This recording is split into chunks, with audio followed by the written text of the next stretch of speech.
Ganito magtanggal ng restriction sa Facebook. Open ang Facebook. Punta sa profile. Then, hanapin ang 3 lines. Pindot ang 3 lines. Tapos, scroll down lang. Hanapin ang help and support. Ayan. Then, natin mag-open. Then, so para hindi siya gumana, ulitin natin. Help and support. And report a problem. Pindutin natin yan. Then, continue to report a problem. Wait natin yung mag-open.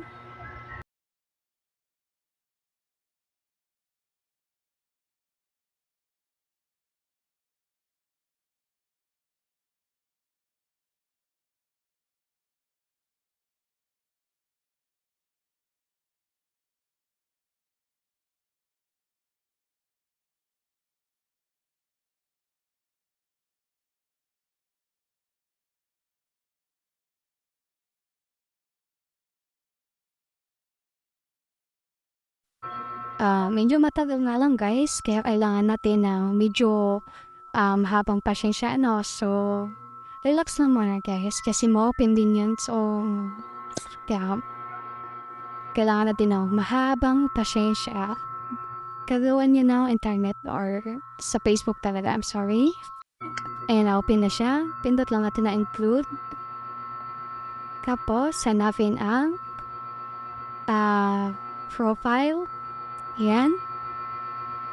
Tapos, pindot natin ang upload from phone. So, bago nga pala kayo mag-open ito is, kailangan nyo muna i-screenshot yung profile nyo, no? Yan, bago ko na-start ito, mag-screenshot muna ako ng profile ko. Ayan. Tapos, pagkatapos nyo dyan, i-attach yung profile nyo. Magta-type naman kayo dito sa taas kung ano ang inyong i-report kay Meta or sa Facebook.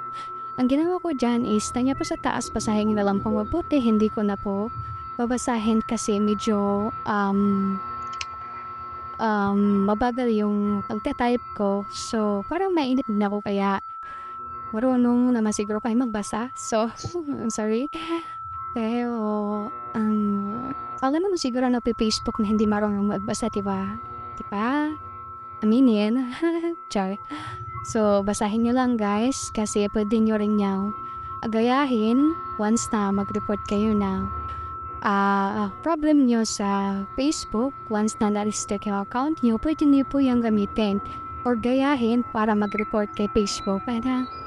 So, basahin nyo lang mabuti guys kung ano nakalagay dyan para may panglagay din kayo kung sakaling ma-restrict yung account niyo. Pero huwag naman sana kasi napakahirap ma-restrict yung account kasi post ka ng post tapos wala namang nangyayari sa post mo, diba? So, bilang small content creator, para lang magiging dagdagan yung iyong followers, need mo mag-post kahit hindi naman katatawanan or medyo attracted yung post mo. Okay lang mo sa makapag-post ka. Sa'yo naman yan kung gusto mo. Anong gusto mo diba? Choice mo yan. So ako kasi hindi ako mahilig mag-post na katawa kasi medyo parang hindi pa ako marunong. So, dito yung mga post ko, kalimitan is boring siya pero nag-enjoy naman ako kasi minsan kalimitan sa mga post ko ay mga hugot lines. Hugotera kasi talaga ako noon pa. So, mga kaibigan ko nga, sabi niya, hindi na talaga ako nagpapago, no? Puro hugot na lang daw talaga ako. So, wala, doon ako masaya So, pagbigyan ng hilig. So, and guys, wala pa tayo mag-type, Tinala na lang sa kwento Wala, tinatamad kasi ako magbasa. I'm sorry. Tapos, ito, tinatamad pa mag-voice over. Ano na lang gagawin ko? So, sa kagustuhan kong mag-share sa inyo ng mga naranasan ko. So, ayan. Puno ako ng content ko, no?